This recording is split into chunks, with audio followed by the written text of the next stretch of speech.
두 가지를요 한꺼번에 보도록 그렇게 하겠습니다. 무슨 말인지 알겠죠? 자, 한번 볼까요? 환매 보세요. 환매 144, 환매요 299번요. 환매 대금 이렇게 됐죠? 환매 대금은 매도인이 수령한 매매 대금 플러스 매매 대금 플러스 매매 비용. 매매 대금하고 뭐하고? 매매 비용하고. 알겠죠? 그런데 이것은 언제나 그런 것이 아니라 앞에 줄고 앞에 특약이 없는 한 거기로 줄고 특약이 없는 한, 특약이 없는 한. 알겠죠? 그 말이 중요하다고 그랬죠? 자, 그 다음에 300번은요. 매매 계약의 무효. 매매 계약이 뭐죠? 주된 계약. 환매 특약이 뭐죠? 종된 계약. 그러니까 매매 계약이 무효죠? 그러면 환매 특약도 영향을 만다? 미친다. 무효가 된다 이 말이죠. 그 다음에 301번은요. 부동산은 몇 년이다? 5년. 5년을 넘지 못하고 5년을 넘으면 몇 년으로 단축된다? 5년으로 단축되죠. 환매 기간은 다시 뭐를 못한다? 연장하지 못해. 이게 시험에 많이 나왔죠. 부동산의 환매 기간은 7년으로 하죠. 7년이면 몇 년으로 된다? 5년으로 단축된다. 자, 304번은요. 부동산에 대한 매매 등기와 동시에 그 말로 동감해. 동시에 환매권 보류를 등기하죠. 그러면 보류를 등기 동그라미 등기. 제3자의 대항 등기해야 대항해. 등기 동그라미 대항 동그라미. 알겠죠? 그 다음에 305는요. 환매 특약은 매매 계약과 동시에. 306번은요. 매매 계약과 동시에 하지 않은 줄과 동시에 하지 않는 그런 환매로서 효력이 없다. 옆줄 긋고 제매매 예약으로서 효력이 있다. 제매매 예약으로서 효력이 있다. 이렇게. 자, 여러분요. 307번은요. 부동산에 관한 환매는 환매권 특약의 등기가 뭐해도 없어도 환매권 특약의 등기가 없어도 제3자에 대하여 효력이 있다는데요. 이게 좀 잘못됐죠?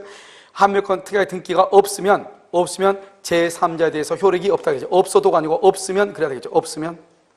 알겠죠? 원래는 시험이 뭐라고 했냐면 제3자에 대한 등기가 없어도 제3자에 대해서 효력이 있단데 그냥 없다 있다를 없다로 바꿔놨으니까요. 등기가 없어도가 아니고 등기가 없으면 효력이 없다 이렇게. 알겠죠? 자, 308번 환매권이죠. 이런 환매권 줄 것이고 그것은 형성권이에요. 형성권. 재산권이죠. 재산권이니까 여러분 일신 전속적 권리 줄고 봐요. 일신이란 게 뭐죠? 나한테만 있는 거. 이런 봐봐. 이런 혹시 미성년자 자녀 있는 분 있어요? 미성년자인 자녀 있죠? 그건 나는 누구란다? 미성년자인데 나 누구다? 친권자죠. 친권자는 나 위에 누가 할 수 있어? 없죠. 나한테만 있는 권리, 그것을 일신전속적이라고 얘기하는 거예요. 알겠죠? 그것은 누가 할 수 없잖아. 친권은 누가 나 대신 누가 할 수 있어? 없죠. 그런데 우리가 형성권은 재산권이죠. 재산권은 뭘 할 수 있다? 다른 사람이 할 수 있어? 있다. 이런 말이죠. 자, 그 다음 장 한번 볼까요? 자요, 309번은요. 환매 기간 내 환매 대금을 제공해야 되죠. 그래서 환매 기간 내 환매 대금을 제공하지 않으면 환매권을 소멸하죠. 자, 310번은요. 환매 대금에는 매수인이 부담한 매매 비용이 뭐가 됐다? 포함된다, 안 된다? 포함된다. 다른 뭐가 없으면 앞에 봐봐. 다른 뭐가 없으면 약정. 딱 두 가지라고 그랬죠. 환매에서 다른 약정은 두 가지. 하나는 뭐다? 대금과 이자는 뭐한 걸 본다? 상계. 또 한 가지는요. 환매 대금은 매매 대금과 비용을 뭐한다? 포함한다. 다른 약정이 없으면 이렇게. 다른 약정이 없으면 이렇게. 됐죠? 그 다음에 교환 거기 놔두고요. 그럼 어디로 보냐면 페이지요. 아까 몇 페이지라고 그랬죠? 189 보세요. 189 가등기 담보로 봐요. 자, 여러분 가등기 담보 여러분요 다 봤죠? 자, 보면 제1조 보세요. 목적이요. 이 법은 차용물이에요. 차용물. 차용물은 뭐란다? 소비대차, 준소비대차, 대여금 반환 이렇게. 알죠? 차용물의 반환에 관하여 재산의 줄고요. 예약 당시 네 번째 줄 예약 당시. 예약 당시의 가액이 차용액 및 이자에 붙인 합산한 액수는 뭘 해야 돼? 초과. 아까 뭐 되면 안 된다? 미달 되면 안 되죠? 가등기라면 뭐라 한다? 가등기 담보죠? 소유권 이전 등기라면 뭐라 한다? 양도담보 이렇게. 그 다음에 이런 봐봐. 18조 봐봐요. 밑에요. 질권, 저당권, 전세권은 뭐가 된다? 제외된다. 왜요? 질권, 저당권, 전세권은 뭐가 적용된다? 민법이 적용이 된다. 이렇게 얘기했죠. 됐죠? 자, 114번 보세요. 아주 중요하죠. 여기 딱 보면 지금 여러분요 114번부터요 114번부터 121번까지가 뭐냐면 소비대차, 준소비대차 이 말이에요. 알겠죠? 이렇게 많이 나왔죠 시험에요. 자 봐요. 소비대차 주된 목적이 대여금, 매매대금이죠. 매매대금 그러면 돼 안 돼? 안 돼. 절대로. 매매대금 그러면 절대로 안 돼. 뭐가 돼야 돼? 소비대차만 돼야 돼. 소비대차. 그런데 바로 옆에 보면 뭐죠? 매매대금하고 대여금 채권이죠. 대여금이 뭐죠? 대여금이 소비대차죠. 그런데 뭐하고 지금 같이 돼 있어? 매매대금하고 같이 돼 있죠. 그러니까 적용된다 안 된다? 안 된다. 115번 매매대금 채권이다. 뭐 매매대금 된다 안 된다? 안 된다. 매매대금하고 대여금 그러면 안 돼. 순수하게 뭐만 돼야 돼? 대여금. 다른 말로 뭐라 한다? 차용물. 다른 말로 소비대차, 준소비대차 이렇게. 무슨 말인지 알겠죠? 자 116번 공사대금 채권 된다 안 된다? 안 된다. 117번 매매대금 된다 안 된다? 안 된다. 118번 토지 매매대금의 지급담보 토지 매매대금 적용된다 안 된다? 안 된다. 뭐 간단하잖아 이게요. 알겠죠? 이것이 이렇게 많이 나오니까 여러분 보고. 그 다음 119번부터는 등기 등록이죠. 자 채권자가 아닌 제3자 명의로 가등기하는 데 대하여 줄고요 채권자와 채무자 및 제3자 사이의 합의 명태 제3자 명의의 가등기도 유효하다 이 말이죠. 여러분 봐봐요. 우리가요 부종성에 의해서 저 채권자가 아닌 사람한테 저당권자, 근저당권자, 가등기 담보권자로 전세권자를 할 수 있다 없다? 없다. 갑과 을과 병간의 합의에 의해서 제3자를 전세권자, 저당권자, 가등기 담보권자, 근저당권자로 할 수 있다 없다? 있다. 원래는 제3자를 전세권자, 저당권자, 근저당권자, 가등기 담보권자를 할 수가 없다 이 말이죠. 그런데 갑과 을과 병간의 합의에 의해서 제3자를 전세권자, 저당권자, 근저당권자, 가등기 담보권자를 할 수가 있다 이런 말이죠. 알겠죠? 그래서 합의란 말이 반드시 있어야 돼요. 120번은요 주식은 등기 등록한다 안 한다? 안 하죠. 그리고 주식이나 동사는 적용이 될 수가 없어요. 그 다음에 또 써. 그다 채권도 안 돼. 채권. 그 다음에 재밌는 말 나왔죠. 121번요 1,000만 원을 차용을 해. 그런데요 고려청자를 양도담보로 제공을 해서 2,000만 원짜리 고려청자 적용된다 안 된다? 왜 안 되죠? 고려청자는 등기 등록한다 안 한다? 그래서 안 된다니까. 동산이잖아 동산. 등기나 등록을 해야 된다니까. 그런데 고려청자로 등기 등록하지 않죠? 그래서 안 돼. 2,000만 원짜리여도 안 된다고. 자 그 다음에 피담보 채권을 초과해야죠. 그래서 대물변제 줄고요 예약 당시 담보물의 가액이 차용액 및 이에 붙인 이자의 합산액을 미치지 못한다. 그걸 뭐라고 그래? 미달하면 된다 안 된다? 안 돼. 여러분 우리요 순풍산부인과 미달이 아직도 못 나오잖아요. 순풍산부인과 미달이 성형수술까지 했다는데 왜 못 나오나 몰라요. 그때 할 때는 그냥 순풍산부인과 초달이라고 해놓지 왜 미달이라고 했나 몰라. 알겠죠? 있다 안 돼. 그냥 미달은 안 돼. 알겠죠? 됐죠 지금. 자요 123번요 부동산의 평가액이 피담보 채권의 미달 그러면서 가담법 적용액수 가담법에 적용 안 되죠? 적용 안 되는 것은 청산금 실행 통지를 할 필요가 없다 이 말이죠. 알겠죠? 실행 통지는 청산금 통지할 필요 없다. 다른 말로 귀속 청산 통지할 필요가 없다 이 말이죠. 124번요 1억 원을 차용했죠. 그러니까 1억 빌렸죠. 얼마짜리다? 2억짜리 부동산이네. 2억짜리 부동산 적용된다 안 된다? 적용된다. 왜? 초과니까 초과 2억 그러면 초과죠. 자 125번요 1억을 차용하면서 3,000만 원 상당의 부동산을 제공했다. 된다 안 된다? 안 되죠. 뭐다? 미달이다. 미달. 그 말이에요. 지금 이게 초과냐 미달이냐. 4번 이 126번 재밌는 말 나왔죠. 3억 원을 차용했죠. 그런데 이미 2억의 저당권이 있죠. 이미 2억. 그런데 또 얼마를 빌렸어? 3억 빌리고 2억 이미 2억 있는 저당권이니까 모두 하면 얼마죠? 5억이죠. 5억인데 부동산은 얼마짜리죠? 4억이죠. 4억. 그러니까 이걸 뭐라 한다? 미달이죠. 미달. 적용된다 안 된다? 안 된다. 됐죠? 127번요 양도담보의 목적으로 소유권 이전 등기를 했죠. 소유권 이전 등기. 그러면 등기 비용은 누가 부담한다? 채권자가 부담하죠. 왜요? 소유권 이전 등기니까 등기 비용은 매수인이 부담하는 거죠. 채권자가. 알겠죠? 그 다음에 128번은요 채권자와 채무자가 가등기 담보 설정 계약을 체결하면서 줄고 가등기 이후에 발생한 채권도 후순위 권리자에 대하여 우선 변제권을 가지는 가등기 이후죠. 이후 발생한 채권도 후순위 권리자의 우선 변제를 가지는 채권으로 할 수가 있는가? 할 수 있다 없다? 할 수 있다 이 말이죠. 그런데 문제를 봐봐. 할 수 있어. 약정할 수 있어. 자, 그럼 봐봐. 이런 거 웃기잖아요. 봐봐 여기. 이런 우리가 아까 뭐라 그랬죠? 있고 내가 가등기 담보가 있죠. 가등기 담보 밑에 있는 것을 후순이라고 그랬죠. 그런데 갑하고 을하고 맨 처음에는 5억짜리인데 2억을 빌리기로 했단 말이죠. 그럼 후순위 권리자는 5억짜리 정도 되는데 2억 빌렸구나. 아직도 여유가 있네. 1억 빌리고 1억 빌려주고 이렇게 하겠죠. 그런데요, 이 두 사람이 후순위보다 우선하는 나중에 또 돈을 추가로 증액할 수 있다 이렇게 합의했단 말이죠. 그런데 그것이 실질적으로 후순위, 즉 이해관계인이 존재를 이미 해버리면은 후순위보다는 우선할 수 있다 없다 그 합의가 없다 이 말이죠. 그러니까 이 합의는 실제적으로 후순위가 존재할 때 존재하지 않을 때 존재하지 아니할 때 우선한다 이런 말이죠. 무슨 말인지 알겠죠? 그래서 그렇게 보시면 돼. 자, 그 다음에 129번 용의권. 아까 뭐라고 했냐면요, 가등기 담보하고 부동산 양도 담보의 경우는 누가 소유자다? 이미 을 앞으로 등기가 돼 있어도 누가 소유자다? 양도 담보 권자다. 양도 담보 설정자다. 양도 담보 설정자.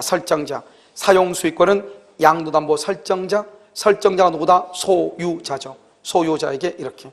그래서 130번은요, 설정자는 담보 권자에 대하여 목적물의 소유권을 자유롭게 뭐 할 수 있다? 행사할 수 있다. 그 다음에 목적물을 점유해서 또 뭐 할 수 있다? 사용하고 수익할 수 있다. 그럼 여러분 용어 해설을 봐봐. 제2조의 용어 해설의 제2번 2호 채무자 등이란 이렇게 돼 있어요. 자, 그럼 오른쪽 봐봐. 오른쪽 가나다를 묶어. 가나다 가목, 나목, 다목인데 가나다 채무자와 물상보증인하고 누구다? 제3취득자를 포함해서 뭐라고 한다? 채무자 등이라고 얘기한다. 131번을 봐봐. 통지의 상대방에는 채무자 줄고 물상보증인 줄고 담보 가등기 후 소유권을 취득한 제3취득자, 한마디로 제3취득자. 이 말을 뭐란다? 채무자 등이라고 얘기를 한다. 제3조요, 여러분요. 우리가 우리 아까 기속청산을 들었는데 가지고 변제기 전이라고 그랬어? 변제기 후라고 그랬어? 변제기 후 뭐를? 청산금을 채무자 등에게 통지하고 까맣게 돼 있죠? 몇 개월이 경과해야 돼? 2개월이 경과하고 청산금이 없으면 없다고 뭐를 한다? 통지를 해야 된다 이 말이죠. 무슨 말인지 지금 알겠죠? 자, 그 다음에 132번을 봐봐. 정확하게 나와있죠? 채권자가 목적물의 소유권을 취득하기 위해서 거기까지 빡세. 채권자가 목적물의 소유권을 취득해. 그럼 봐봐요. 채권자가 다른 사람 누구죠? 채권자가 누구죠? 가등기 담보권자죠. 가등기 담보권자가 소유권을 취득한다 이 말이죠. 그러면 가등기 담보권자가 소유권을 취득한다 말은 뭐라고 얘기한다? 뭐라고 얘기해? 귀속청산이라고 하지 뭐라고 얘기해요? 내가 갖는다 이 말이죠. 귀속청산. 그럴 때는 어떻게 한다? 변제기 후 1번 청산금의 평가액을 2번 채무자 등에게 통지해. 3번 도달한 후 몇 개월이 지나야 돼? 2개월이 지나야 돼. 4번 알겠죠? 이것을 얘기하는 절차죠. 3번 통지는 반드시 서면으로 할 필요가 없고 통지 방법은 불문한다. 서면 동그라미 서면은 두 가지가 있다. 두 가지 서면 통지를 써. 거기다 1번 재건축 불참자에 대한 통지. 재건축 불참자에 대한 통지.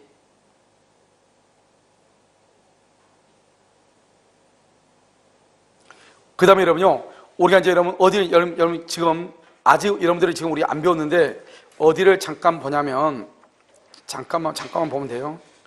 여러분요, 잠깐 지금 하지 마. 내가 할게. 우리가 우리가 주택임대차 있죠. 주택임대차에 보면 주택임대차위원회라고 하는 것이 있거든요. 무슨 말인지 알겠죠? 그 주택임대차 분쟁조정위원회라고 있는데 이 주택임대차 분쟁조정위원회 몇 조냐면 이제 조정을 해가지고 통지를 보내면 서면으로 그것을 뭐라 한다? 수락을 해야 되거든요. 여기요, 페이지요, 175페이지. 페이지 175. 이건 이제 법조문이 처음으로 생긴 거예요. 아직 우리 시험에 한 번도 안 났어. 이번에 5월 15일부터인가 법이 발효가 됐어. 이번에. 알겠죠? 그러면 175페이지요. 맨 밑에 26조로 봐봐. 조정의 성립이라고 돼 있죠. 돼 있죠? 2항 봐봐. 2항. 조정안을 통지받은 당사자가 통지받은 날로부터 줄고 7일 이내 수락의 의사를 줄고 서면으로 표시. 서면으로. 이때 서면 딱 한만. 그러면은 뭐다? 조정을 망으로 본다? 거부한 것을 본다. 거기가 중요해. 조정한 것을 본다. 그러면 큰일이야. 나중에 설명하겠지만 조정을 망으로 본다? 거부 동그라미하고 별 하나 해야 되겠죠? 거부한 것으로 본다. 여기에 서면이란 말이 나오죠. 그 다음에 또 서면이란 말은 우리가 집합건물법에서 재건축 불참자들한테 너 참가할래 말래 물어보죠. 그런데 아무 말 하지 않죠? 그러면 뭐로 본다? 재건축에 참가를 거절한 것으로 본단 말이죠. 그것도 서면 통지야. 서면 통지라고. 알겠죠? 그런데 그것 빼고는 우리 민법에서 서면 통지라고 하는 말이 나오면 된다 안 된다? 안 된다 이 말이죠. 됐죠? 지금 다시 191페이지. 자, 했어요? 자, 134는요? 134는 뭐냐면 통지는 채무자, 물상보증인, 제3취득자, 이것을 뭐라고 한다? 채무자 등이다. 그래서 그럼요, 담보가등기 후 소유권을 취득한 제3자, 이것을 뭐라고 한다? 제3취득자죠.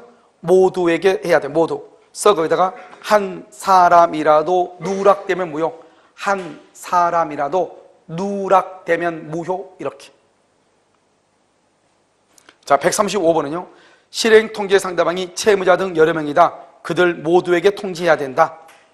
136번은요. 통지 시기는 언제 한다? 변제기 후, 변제기 전 X. 변제기 전에 하면 절대로 안 돼. 변제기 후.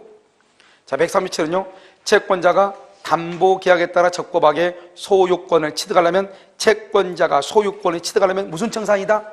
귀속 청산이죠. 청산금의 평가액을 채무자 등에게 뭐라 해야 돼? 통지. 청산금이 없으면 어떻게 돼? 없어도 통지해야 돼? 안 해야 돼? 해야 된다. 통지해야 된다. 한 번 통지하면 다툴 수 있다 없다? 없다. 알겠죠? 그 다음에 139. 139는 뭐죠? 채권 계약자가 나름대로 평가한 청산금액 줄고 나름대로 평가한 줄고 했어요? 이퀄 주관적 평가라고 그래. 주관적인 평가. 아까 웃기다고 얘기했죠. 그런데요, 객관적인 청산금 평가액에 미달하더라도 문제가 된다 안 된다? 안 된다. 실행 통지 소유력이 있다. 140번. 가등기 담보권자가 담보권 실행 전에 권리를 보존하기 위해서 채무자의 제3자에 대한 선순위 담보 채무를 대위 변제하에 발생한 구상권도 담보된다. 자, 이러면 140번 봐봐. 이 말이 뭐냐? 이러면 아까 내가 뭐라 했죠? 선순위는 뭐 할 때 딱 한번 필요하다고 그랬어? 선순위는 언제? 그것까지 우리가 굳이 암기할 필요는 없죠. 힘들게. 알겠죠?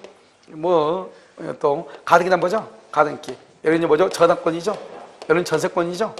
이 두 사람은 뭐라고 한다? 이 두 사람 뭐라고 그래? 후순위죠? 후순위. 기억나죠, 이제? 자, 그러면 여기는 2억이고, 여기는 5억짜리고, 여기는 1억이고, 1억이단 말이죠. 그런데 여기 X죠? X가요, 근저당이죠? 근저당이요, 여기 1억 있어, 1억. 근저당이 1억. 선순위죠? 우리가 선순위가 있을 때하고 없을 때고 봐. 선순위가 없을 때는 어떻게 한다고 했죠? 청산검증할 때 5억에서 얼마만 빼? 가등기만 뺀다고 했죠? 후순위는 빼, 안 빼? 아까 우리 시험에 나왔다고 했잖아요. 청산검증할 때 모든 채권은 공개한다. 그러면 돼, 안 돼? 안 된다. 후순위는 안 된다니까. 선순위가 없다고 해봐. 없다. 알겠죠? 그럼 누구 거면 자기 거만 빼. 그럼 얼마다? 3억이죠. 그런데 만약에 선순위가 있다. 그러면 어떻게? 선순위가 있다. 그럼 이 두 가지를 더해. 그럼 5억에서 3억을 빼면 얼마다? 2억이 되죠. 그러니까 선순위는 가등기 담보보다 더 위에 있는 선순위는 뭐 할 때 딱 한번 쓰느냐? 뭐죠? 청산금을 정할 때 딱 한번 더. 청산금 정할 때. 무슨 말인지 알겠죠? 그런데 봐봐. 이게 지금 저당권이잖아요. 이놈이 만약에 경매하면 어떻게 돼? 경매하면 말소 기준 권리가 어디예요? 1번이죠. 다른 사람은 경매를 청구 안 했는데 1번이 경매를 청구해봐. 그럼 1번부터 다 없어지죠. 그럼 이 사람은요, 자기가 이걸 먹고 싶은데 경매되면 못 먹잖아요. 그럼 경매를 막으려면 어떻게 해야 되겠어? 돈 갚아야지, 어떻게. 경매 막으려면. 그래서 우리요, 선수의 것을 대신 갚아. 원래 이 돈 누가 갚아야 돼요? 갑이 갚아야지. 갑이 갚아야 되는 걸 내가 대신 갚아줬죠? 그러니까 가서 누구한테 가서 받아와야 돼요? 갑한테 받아야지. 그걸 뭐란다? 구상권이라고 하죠. 알겠죠? 그러니까 내가 대신 갚아줬으니까 나도 그 돈 받을 게 이제 2억이 아니고 얼마가 되죠? 이제 3억이 되는 거죠. 그러니까 청산금을 결정을 할 때 2억만 뺀다, 3억을 뺀다. 무슨 말인지 알겠죠? 그걸 지금 얘기해. 다시 한번 읽어봐, 이제. 140번. 이해하는 속도가 그냥 막 폭포수가 떨어지듯이 이해를 하시네요. 자, 봐봐. 가등기 담보권자가 거기 맞나? 맞아요. 가등기 담보권자가 140번 담보권 실행 전에 그의 권리를 보존하기 위해서 채무자의 제3자에 대한 선순위 담보 채무를 대위 변제에 발생한 구상권. 거기 줄거. 선순위 채무를 대위 변제에 발생한 구상권도 가등기 담보에 의해서 담보된다 이 말이죠. 무슨 말인지 알겠죠? 경매를 막으려면 어떻게 해야 돼? 돈 갚아야지 어떡하겠어. 알겠죠? 왜? 청산금을 정할 때 선순위 거는 포함하는데 후순위는 포함한다 안 한다? 안 하죠. 그럼 만약에 이 사람이요 뜻한 바가 있어가지고 후순위에 갚아줬어. 그럼 된다 안 된다? 아무 필요 없는 거죠. 알겠죠? 자, 그 다음에 141번은요 우리가 이제 여러분요 네 번째 줄 맨 끝에를 봐봐. 네 번째 줄 맨 끝에 뭐죠? 채권자가 담보 목적 부동산의 소유권을 취득하기 위해서 채무자 등에게 실행의 통지를 할 때 밝혀야 된다. 이렇게 돼 있죠? 맨 끝에 그 밝혀야 되는 것들이 뭐냐? 첫 번째 청산금 평가액, 그 다음에 통지 당시 동그라미 통지 당시 거기를 해야 되는데 통지 당시 목적물의 가액 5억이냐 2억이냐 이 말이죠. 그 다음에 목적물이 2개 이상일 때는 각각의 부동산 소유권 이전에 의해서 소멸시효권 채권, 그 다음에 청산금이 없다 그러면 그 뜻을 통지해야 돼 안 해야 돼? 해야 돼. 이런 것들을 밝혀야 된다 이 말이죠. 이것은요 27회 때 우리 작년에 나왔을 때 하나가 1번, 2번, 3번, 4번, 5번 이렇게 나온 것을 한꺼번에 묶어놓은 거예요. 알겠죠? 그러니까 청산금 통지를 할 때 밝혀야 되는 것. 근데 밝혀서는 안 되는 게 바로 뭐다? 후순위. 142번 봐봐. 이것도 27이잖아요. 후순위 담보권자의 피담보 채권액은 맨 끝에 통지를 할 때 밝힐 필요가 있다 없다? 없다 이 말이죠. 정답이 142번이 정답이었다니까. 우리가 실행 통지를 할 때 밝혀야 되는 게 뭐예요? 청산금, 목적물의 가액이 얼마고 돈은 얼마고 그 다음에 청산금은 얼마고 이런 것들을 밝혀야 되잖아요. 그런데 밝힐 필요가 없는 게 누구 거는 밝힐 필요가 없어? 후순위. 왜? 후순위는 청산금을 할 때 적용된다 안 된다? 안 된다 이 말이죠. 그러니까 봐봐요 여러분요 강의 들을 때보다 문제 푸는 것이 훨씬 더 쉽죠. 뭐 그럴 거예요. 자 4조를 보세요. 4조 채권자는 제3조 1항에 따른 통지 당시 줄거 통지 당시 이 통지가 뭐냐? 이 통지는 뭐냐면 실행 통지예요. 기속청산이죠. 지금 4조부터는 뭐라 써? 거기다가 4조 9에다 써. 귀속청산 절차라고 써. 귀속청산 절차. 제1항 채권자는 동그라미 채권자가 누구죠? 가등기 담보권자. 가등기 담보권자는 청산금 통지를 할 때 통지 당시 목적 부동산의 가액에서 그러니까 목적 부동산의 가액이 얼마인지 알아야 되겠죠. 가액에서 이 목적 부동산의 가액은 주관적으로 평가한다. 어떻게 평가한다? 주관적으로. 알겠죠? 가액에서 채권액을 뺀 금액 그것을 뭐라 한다? 이하 뭐라고 한다? 청산금. 거기 박스에 청산금이라고 한다. 이걸 청산금이라고 하고 채무자 등에게 지급해야 돼. 이 경우요 선순위 담보권자가 있다. 채권액을 계산할 때 선순위 것도 포함한다. 아까 얘기했죠? 그러니까 선순위가 없을 때는 2억만 빼면 되는데 선순위가 있을 때는 얼마를 빼야 돼? 3억을 빼야 된다. 이렇게 얘기했잖아요. 만약에 선순위가를 갚았을 때도 마찬가지로 구상권도 포함해서 빼야 된다. 똑같죠? 여기서 나오는 거 아니에요? 자, 그럼 2항은요 봐봐. 채권자는 담보 목적 부동산을 해서 이미 소유권 지정 등기가 돼 있다. 담보 목적이다. 이걸 뭐란다? 부동산 양도담보죠. 이미 등기가 돼 있죠? 청산기간이 지난 후, 청산기간이 몇 개월이죠? 청산기간 2개월 지난 후 청산금을 지급하면 바로 소유권을 취득해. 그런데요 가등기담보는 뭐를 해야 등기를 쳐 소유권을 취득해? 가등기담보는 뭘 해야지? 본등기를 해야 본등기를 해야 소유권을 취득해. 그 다음에 4번 특약으로 채무자 등에게 불리하면 안 돼요. 그런데요 네 번째 조금 끝에 봐봐. 청산기간이 지난 후. 그래서 여러분요 청산기간이 아까 내가 뭐라고 했죠? 내가 이거 봐봐. 이거 기억하시나요? 이거 기억나? 변제기 후 뭐를? 청산금을 누구한테? 채무자 등에게 통지하고 통지가 도달한 날로부터 몇 개월? 2개월이 지나고 그 다음에 청산금을 뭐라고? 청산금을 지급하고 가등기 담보의 경우는 뭐를 하고? 본등기를 하고 그 다음에 양도 담보의 경우는 뭐를 하고? 당담을 언제? 즉시로 소유권을 취득한다. 이렇게 얘기했죠. 그러면 이게 지금 절차잖아요. 절차. 그러면 이제 다시 한번 봐봐. 거기 지금 여기 지금 뭐라고 되어 있죠? 청산기간이 지난 후 청산금을 채무자에게 지급하면 소유권을 바로 취득하는데 담보 가등기 경우는 청산기간이 지나고 뭘 해야 된다? 본등기를 해야 된다. 이렇게 얘기했죠? 그럼 여기 봐봐. 여기 이 모든 절차가 무슨 규정이다? 강행 규정이라고 그랬죠. 그럼 봐봐. 본등기를 청산금 지급 없이 본등기 유효 무효. 청산기간이 지나기 전에 본등기 유효 무효. 그런데 청산기간이 지나고 난 후에는 그런 것은 굳이 따질 필요가 있다 없다? 없다. 그래서 한번 봐봐 거기 사항의 네 번째 줄 끝에 청산기간이 지난 후 당사자 간의 특약으로 달리 정할 수 있다 이 말이죠. 그것을 뭐란다? 맨 끝에 봐봐. 무청산 특약. 청산하지 않기로 특약할 수도 있다. 무청산. 왜요? 우리는 언제까지만 강행 규정이다? 2개월이 지나기 전까지만 강행 규정이죠. 2개월이 지나버리면 이제는 강행 규정이 아니다 이 말. 그러니까 우리는 채무자는 언제까지 보호한다? 청산 기간 내에 보호한다 이 말이죠. 무슨 말인지 알겠죠? 무슨 규정이니까 강행 규정. 청산 기간 지났다잖아요. 2개월이 지났는데도 돈 못 갚어. 그러면 그 사람을 굳이 보호할 필요가 없죠. 무청산이란 말이 뭐예요? 청산하지 말고 그냥 너 가져 할 수 있다 이 말이죠. 알겠죠? 자요 143번은요 담보 가등기가 경료된 경우 채권자는 청산기간이 경과해야지. 청산기간이 경과하고 본등기를 청구하죠. 청산기간 경과 동그라미하고 전은 된다 안 된다? 안 돼. 자 144는요 담보 부동산에 관하여 이미 채권자 명의로 소유권자 등기 줄고 이미 채권자 명의로 소유권자 등기 이걸 우리 뭐라 한다? 양도담보라고 한다. 양도담보. 이미 등기됐다. 채권자는 청산기간 경과 후 청산금을 지급하면 바로 소유권. 가등기 담보로 뭘 해야 소유권? 등기해야 소유권.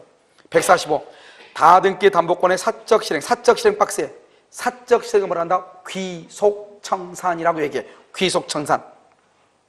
그런데요 채권자가 청산금 지급 이전에 줄고 청산금 지급 이전에 된다 안 된다? 안 돼. 이게 봐봐. 귀속청산을 할 때 청산금을 지급하고 등기하든지 별짓을 해야 되는데 지급 전에 지급하지 않고 이 말이죠.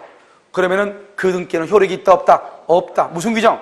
강행 규정. 간단한 거 아니에요. 청산금 지급 이전에 본등기 그것은 맨 끝에 허용되지 아니한다.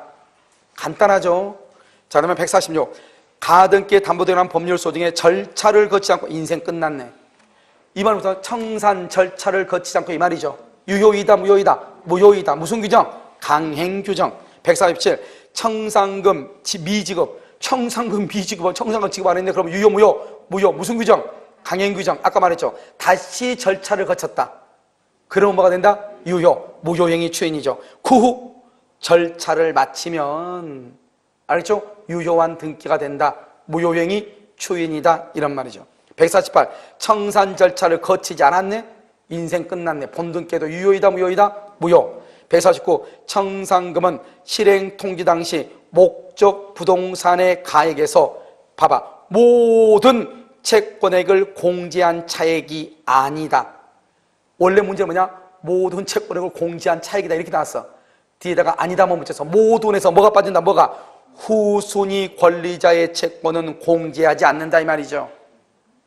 알겠죠? 후순위 누구 것만 공제한다? 오케이. 선순위가 있으면 선순위 거는 공제하는데 후순위는 공제하지 않는다. 그러니까 여러분요 강의 들 때는 되게 복잡해도 문제는 간단해. 알겠죠? 자 150 자 5조는요 후순위 권리자. 여러분 후순위 권리자의 3대 원칙. 후순위는 첫 번째 언제? 청산기간 내 변제기 도래 전이라도 뭐한다? 경매를 청구. 그러면 경매를 후순위가 경매를 청구했다는 것은 청산 절차가 잘 됐다 잘못됐다? 잘못됐다. 그러니까 이때는 뭐 할 수 있다? 가등기에서 본등기 된다 안 된다? 안 된다. 자 다시 후순위 권리자는 언제? 청산기간 내 알겠죠? 변제기 도래 전이라도 뭘 한다? 경매를 청구해. 그러면 더 이상 가등기에서 본등기가 된다 안 된다? 안 돼. 자 그럼 봐요. 후순위 권리자는 청산금에 대하여 청산금이 지급될 때까지 권리를 할 수 있다. 행사할 수 있다. 알겠죠? 그 다음에 151번 보면 채무자의 채무 변제 이런 봐봐. 가등기 담보는 담보죠. 담보는 주된 권리 종된 권리죠. 그럼 여러분요 채무 변제하고 가등기 말소하고는 동시행이다 아니다? 아니라니까. 담보 채권을 담보 그러면 채권이 주된 권리고 저당권이라든가 가등기 담보라든가 양도담보가 종된 권리잖아요. 그러면 절대로 동시행이란 말이 나올 수가 있다 없다? 없다니까. 없어. 알겠죠? 자 제6종 채권자는 통지가 채무자 등에게 도달하면 지체 없이 누구한테 통지해야 돼? 지체 없이 후순위 권리자한테 통지해야 돼. 무슨 말인지 알겠죠? 그래서 후순위 권리자한테 통지를 한다 이 말이죠. 자, 그다음 그 다음 장 보셔요. 자, 여러분 거기를 봤죠? 거기를 봤으면 후순위 권리자한테 통지한다 이렇게 돼 있죠? 거기다가 후순위 권리자 통지해야 된다 거기다 써. 거기다 써가지고 통지해야 된다 거기다 써. 6점 맨 밑에 다시 와. 193페이지 맨 밑에 통지해야 된다 그렇게 돼 있죠? 거기다가 뭐라고 쓰냐면 여러분요 12조 제2항으로 가 이렇게 써. 12조 2항으로 가라 이렇게. 그래서 그 다음 페이지 봐봐. 195페이지 12조 제2항을 봐봐. 195페이지 12조 제2항을 봐봐. 뭐라고 돼 있어? 뭐라고 돼 있어? 후순위 권리자는 청산기간의 한정 1번이죠? 변제기 도래 전이라도 뭘 한다? 경매를 청구할 수 있다. 이렇게 경매를 청구하면 옆줄 긋고서 가등기에 기한 본등기 청구 X 가등기에 기해서 뭘 할 수 없다? 본등기를 말 수 없다. 청구할 수가 없다. 알겠죠? 거기다가 써. 뭐라고 쓰냐? 14조라고 써. 14조라고 써. 그리고 그 다음 장 봐봐. 그 다음 장. 그 다음 장에 14조 봐봐. 나왔어요? 경매 신청이 청산금 지급 전에 이루어지면 가등기에 기해서 뭐를 못한다? 본등기를 할 수 없다. 그렇게 돼 있어 안 돼 있어? 되어 있죠 이렇게. 알겠죠? 그러니까 이게 가등기담보는 법정으로 가려면 앞다리 갓다리 좀 해줘야 돼요. 법정 순서대로 하면은 좀 어렵단 말이죠. 어디까지 했죠 근데? 152번이요. 예. 자, 152번 보세요. 채권자는 채무자 등에 대한 통지가 도달한 이후 지체 없이 동그라미 지체 없이 후순위한테 통지해야 돼. 알겠죠? 지체 없이. 그 다음 153번요. 채권자가 담보권을 실행하여 담보 목적물의 소유권을 취득하기 위해서는 채무자, 물상보증인, 제3취득자에게 뭘 해야 된다? 통지를 해야 된다. 제7조는요. 내가 아까 뭐라고 얘기했어요? 이런 봐봐요. 여러분 대항한다는 말이 무슨 말이에요? 대항한다. 일단은 효력은 있다는 거예요? 없다는 거예요? 대항한다는 것은? 응? 그러니까 이 말들이 시험에 나올 가능성이 봐봐. 우리가 이렇게 갑이 있고 여기 을이 있죠. 을이 임차인이죠. 이 임차인은 임대인의 뭐를 얻어야 돼? 동의. 동의를 얻어야 죠. 동의. 동의가 만약에 없다고 해봐. 동의가 없는데 병한테 전대차를 줬어. 전대차. 전차인. 전대차를 줬죠? 여기서 문제. 을하고 병하고 전대차 계약은 유효이다 무효이다? 전대차. 전대차는 유효이다 무효이다? 유효이다. 유효인데 전차인은 동의가 없으니까 뭐 하지 못한다? 임대인한테 뭐 하지 못한다? 대항하지 못한다. 알겠죠? 그러니까 대항하지 못한다는 말은 효력은 있으나 다른 사람한테는 주장을 못한다 이런 말이죠. 무슨 말이냐? 이걸 대항이라고 그래. 대항이란 말은 항상 효력은 있으나 이 두 사람 간에는 효력이 있는데 대항이란 말은 누구한테 주장하는 거죠? 제3자한테 주장하는 거죠. 두 사람 사이에서는 효력이 있는데 갑한테는 주장을 못한다 이 말이죠. 그러니까 병은요 을한테 보고 뭐라 한다? 내가 임차인 맞지? 이렇게 얘기하죠. 병은 을한테. 갑을 보고는요 죄송합니다 이렇게 얘기하는 거죠. 무슨 말인지 알겠죠? 그걸 대항하지 못한다고 그래. 그러니까 지금 이해됐죠 지금? 그럼 이제 봐봐. 7조. 채무자가 청산기간이 지나기 전 동그라미 청산기간이 안 지났다잖아요. 청산금에 관한 권리의 양도나 그 밖의 처분을 해. 처분. 그 밖의 처분은 동그라미. 그 밖의 처분은 동그라미. 유효하나. 처분은 그러면 유효하나 후순위한테 뭐 하지 못할 뿐이다? 대항하지 못할 뿐이다. 이런 말이죠. 지금 이해됐나요? 자, 2번 2항을 보면 청산기간이 지나기 전 채권자가 청산기간이 지나기 전 청산금을 지급을 했어. 지급. 채무자한테 지급을 해버렸어. 지급. 청산금을 지급한 경우 동그라미 유효하나 후순위한테 뭐 하지 못한다? 대항하지 못한다. 그러니까 봐봐. 2개월이 되기 전에 채권자가 채무자 등한테 청산금을 지급해버렸어. 2개월이 지나기 전에. 그래도 별 문제는 없다 이 말이죠. 그런데 만약에 후순위가 다시 나한테 청산금 달라 그러면 줘야 돼 안 줘야 돼? 또 줘야 된다 이런 말이죠. 어려워? 그러면 좋아. 어려우면 이렇게 생각하면 돼. 청산기간이 지나기 전이라는 말이 나오죠? 전. 뭐 하지 못한다? 대항하지 못한다. 이렇게 그냥 암기해 그러면. 그대로 나올 거니까. 알겠죠? 이렇게 나올 거니까. 딱 한 번, 딱 한 번. 지금까지 우리가 지금 올해가 28회잖아요. 작년 27회까지 이 조문이 딱 한 번 나왔다고. 24회인가? 그때 딱 한 번 났어. 알겠죠? 그렇죠. 앞으로 나올 가능성이 많지 않으니까 아무튼 여러분요, 지나기 전, 그러면 어떻게 한다? 전, 그럼 뭐 하지 한다? 대항하지 마. 그게 더 훨씬 더 쉽죠? 무슨 규정이라고 생각해보는데 강행 규정이니까 이렇게 이해하고 있어. 무슨지 알겠죠? 그냥 그렇게 이해해. 속 편할 거예요. 알겠죠? 자, 구조. 채권자는 통지한 청산금의 금액에 대해서는 더 이상 뭐 할 수 없다. 다툴 수 없다. 그래서 봐봐. 154하고 155번 귀속 청산의 경우 맨 끝에 통지한 청산금의 금액에 대해서는 다툴 수 없다. 귀속 청산. 자, 10조. 10조는요, 법정시상권이에요. 이런 법정시상권의 가장 중요한 키워드가 뭐예요? 오케이. 토지와 건물의 소유자가 동일해. 봐봐. 이제 우리 시험에요, 두 가지가 나와. 뭐냐면 여기 봐봐. 땅 위에 건물이 있어. 건물이 이렇게 있는데 여기다가요, 여기 을이 갑한테요, 토지에다가 돈 1억을 빌려주고 채권이죠? 가등기 담보를 했어. 가등기 담보. 그래가지고 이 가등기 담보에 의해서 을이 번등기를 해. 그럼 어떻게 되죠? 번등기 하게 되면 처음에는 똑같았는데 나중에는 달라지겠죠? 어떻게 달라지죠? 토지는 누가 되고 을, 건물은 누가 되고 갑. 처음에는 똑같은데 달라지죠? 이걸 우리 말한다. 법정지상권이라고 하죠. 알겠죠? 그래서 한번 읽어봐. 토지와 그 위의 건물이 동일한 소유자에게 속한다. 더 이상 뭐 필요 없지 뭐예요?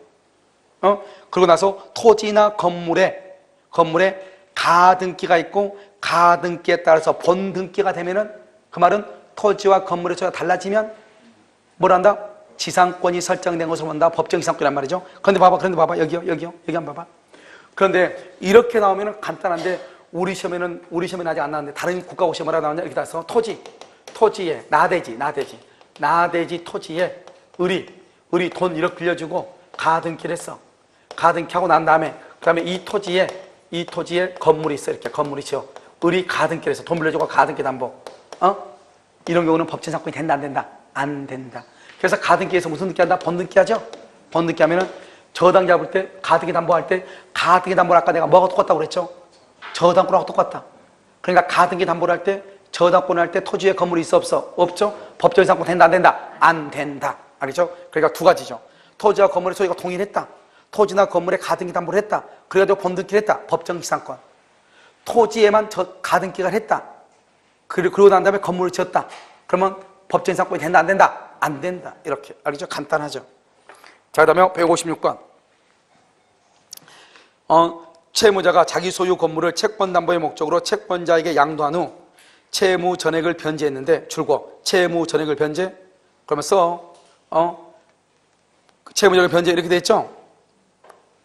그러면 가등기 담보는 당연 소멸. 가등기 담보는 당연 소멸해. 당연 소멸. 오히려 등기는 공신 원칙이 인정된다 안 된다? 안 되죠?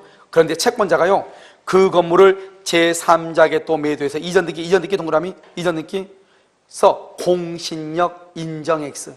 등기는 공신력이 인정되지 않아요. 그러니까 제3자는 소유권을 취득한다 못한다 이 말이죠. 이거잖아. 봐봐. 여기요, 지금 이 갑의 건물 있죠? 갑의 건물이 5억짜리죠? 5억짜리 을이요. 여기서 얼마를 빌려주죠? 2억을 빌려주죠? 2억을 빌려주고 여기다가 등기를 했다 이 말이죠. 이것을 뭐란다? 양도담보죠? 주된 권리, 종된 권리죠? 채권은 무슨 권리? 주된 권리죠? 갑이 을한테 돈 갚았어. 그러면 이 등기는 당연히 뭐가 된다? 당연히 무효가 되죠. 무효가 되죠? 그런데 이 채권자가 을이죠? 채권자가 이 등기를 다시 병한테 넘기고 병한테 등기를 해줬다 이 말이죠.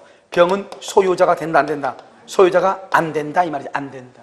소유자가 안 된다. 왜? 등기에는 뭐가 인정되지 않는다? 공신의 원칙이 인정되지 않는다. 이런 가등기 담보나 양도 담보는 뭐하고 똑같다? 저당권하고 똑같잖아. 저당권은요, 피담보 채권이 소멸하면 저당권은 당연 소멸하죠. 그다음에 여기도요, 피담보 채권이 소멸하면 가등기 담보는 당연 소멸한다. 양도 담보는 당연 소멸한다. 가등기 담보의 가등기하고 양도 담보의 등기는 뭐가 된다? 무효가 된다. 그러니까 등기는 공신 원칙이 인정되지 않는다. 따라서 그 등기를 이자받아 할지라도 뭐죠? 가등기 담보라든가 양도 담보권을 취득할 수 있다 없다? 없다. 이렇게. 알겠죠? 자, 157은요. 양도 담보권자가 담보 목적 부동산에 대하여 가등기 담보 등에 관한 법률 소중에 청산 절차를 거치지 아니한 채 이 말이 무슨 아까 말했죠. 이런 봐봐. 이 지금 여기 157번 시험이 잘 나와. 봐봐. 아까 내가 뭐라 했죠? 양도담보는 누구 앞으로 등기돼 있어? 첫 시간에 했어. 양도담보는 누구 앞에 등기가 돼 있어? 채권자한테 등기가 돼 있죠. 그러니까 제3자가 봤을 때는 누가 소유자처럼 보여? 원래는 누가 소유자죠? 원래는 양도담보 설정자가 소유자죠. 원래는 양도담보 설정자가 소유자죠. 그런데 등기는 누가 앞으로 돼 있다? 채권자한테 돼 있으니까 누가 소유자처럼 보여? 양도담보권자가 소유자처럼 보이죠. 그러니까 양도담보권자한테 등기를 넘겨받았다 이 말이죠. 제3자가. 그런데 이 제3자가 누구일 때? 선일 때. 선일 때만 소유권을 취득한다고. 우리가 맨 처음에 여기서 했어. 나중에 강의 한번 들어봐봐. 처음에 여기다가 그림 그렸다고. 알겠죠? 그래서 그냥 보면 양도담보권자가 담보 목적 부동산에 대해서 가등기 담보 등에 관한 법률 소중에 청산 절차를 거치지 않고 소유권의 이전했다. 그러면 선의의 제3자 출고. 선의의 제3자가 반드시 앞에가 선이란 말이 있어야 돼. 소유권을 취득한다. 자, 158번은요. 담보 목적으로 채권자에게 이전된 담보물을 채권자가 제3자에게 양도했다. 담보 목적으로 채권자에게 이전된 담보물을 채권자가 담보물이 뭐죠? 담보물 소유권이죠. 소유권을 제3자에게 양도했다. 제3자가 누구이면? 선의이면 소유권을 취득한다. 똑같은 말이라니까. 159번은요. 청산 절차 없이 담보 목적 부동산을 처분했죠. 그런데 제3자가 선이요. 제3자가 선의의 제3자가 소유권을 취득하죠. 채권자는 채무자에게 불법행위 책임을 지죠. 왜요? 선의의 제3자에게 소유권을 취득하게 하죠. 그러면 제3자가 선이면 소유권 취득하니까 어른갑한테 불법행위가 되겠죠. 다 지금 157번부터 다 똑같은 말이에요. 지금 알겠죠? 그 다음에 160번은요. 양도담보 목적 부동산을 양수한 제3자가 악이다. 악이. 그러면 소유권 취득한다 못한다? 못한다. 지금 다 같은 말이에요. 그러니까 시험이 얼마나 많이 났어. 지금 똑같은 말이. 그러니까 양도담보권자가 제3자한테 처분했는데 제3자가 선이면 소유권 취득하고 악이면 소유권 취득한다 못한다? 못한다 이 말이죠. 알겠죠? 자, 경매청구죠? 우리는 뭐 봐봐. 12조 뭐라고 되어 있죠? 담보 가등기 권리자는 선택 또는 선택에서 3조에 따른 담보권 실행, 3조에 따른 담보권 실행을 귀속청산이라고 그래. 귀속청산하든지 경매라든지 둘 중에 하나를 할 수 있다 이 말이죠. 자, 지금부터는 이제 경매가 이제 주로 하는데 봐봐. 여러분 여기 한번 봐봐. 여기 한번 봐봐. 여기 우리가 지금 뭐냐면 경매를 하죠. 갑이 있고 여기 을이 있죠. 을이 언제냐면 2월 1일 가등기 담보예요. 가등기 담보. 여기 또 병이 있어. 병이요. 저당권이 있어. 저당권은요 3월 1일이에요.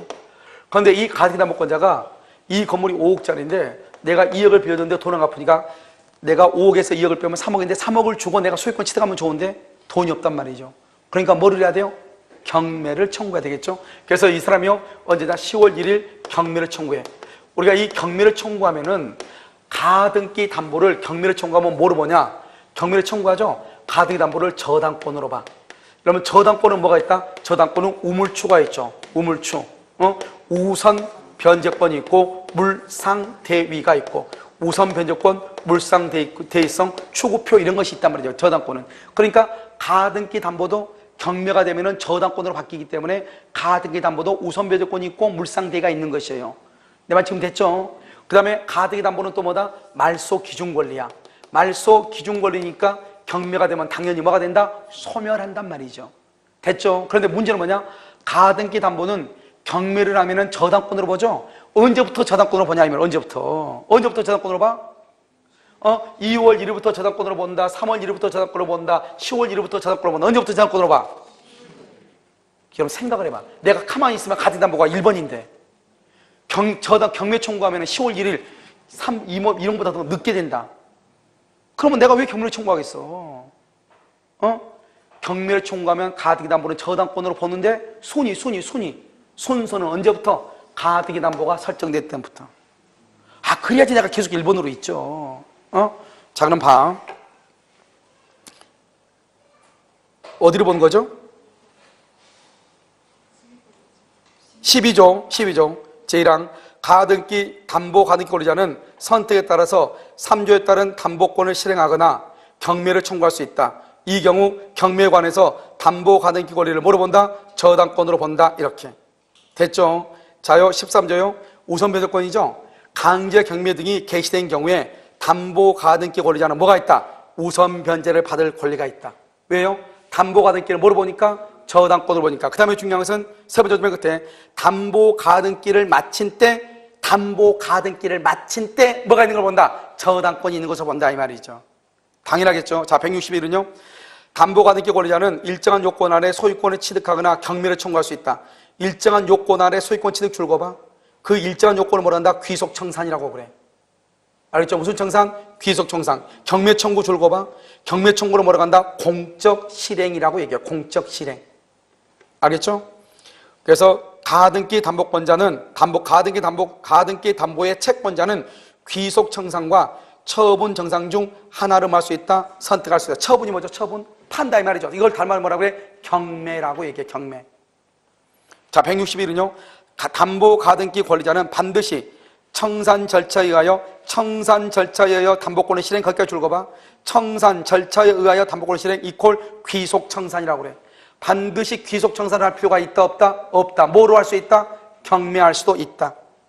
163번은요. 우리가 가등기 담보는 경매를 하게 되면 가등기 담보 권리를 저당권으로 보죠.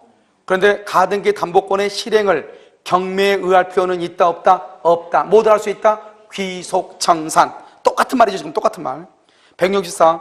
담보 가등기가 종료된 부동산에 대해서 제3자에 의한 경매가 진행되는 경우 제3자 담보 가등기권자는 줄거 이퀄 저당권. 이퀄 저당권이니까 우선 변제를 받을 수가 있죠. 순서는 언제부터 순서다? 가등기가 설정된 때부터 저당권으로 본다 이 말이죠. 165는요.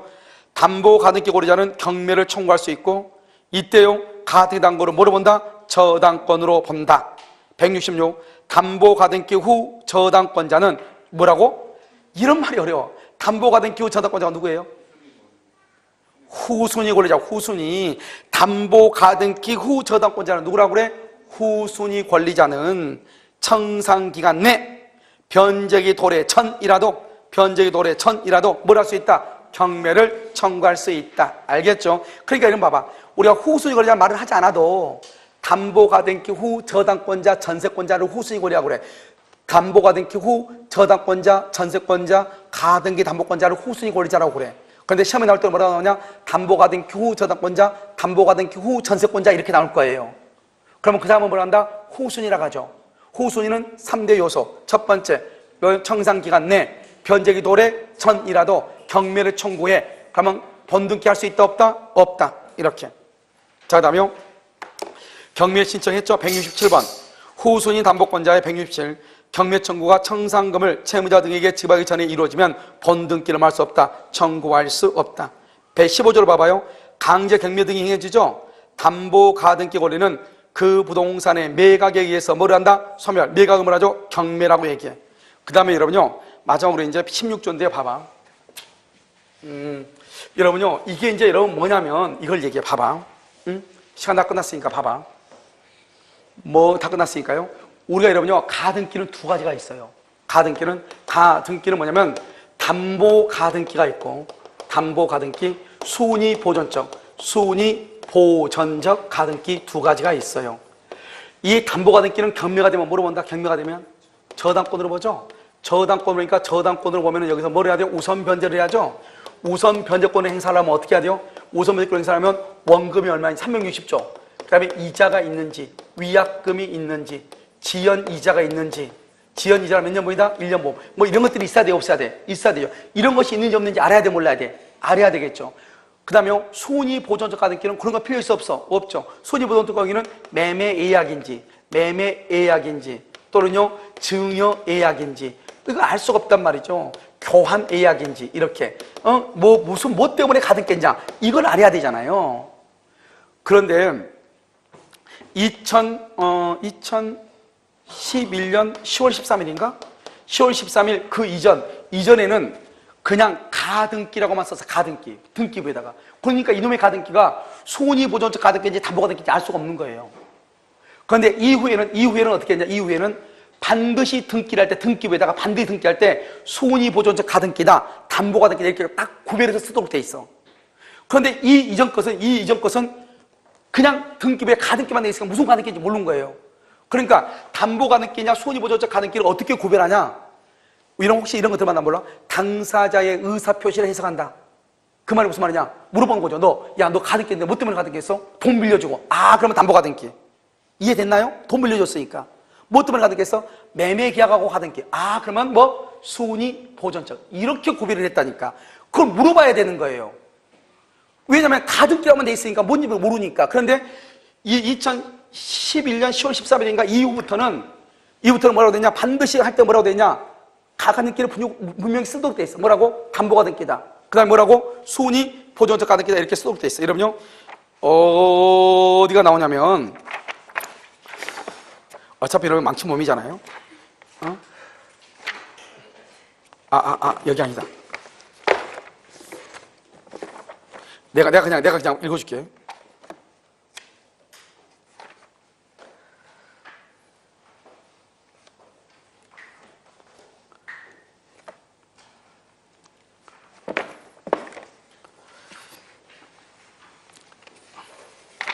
자, 여러분요, 요약집 264.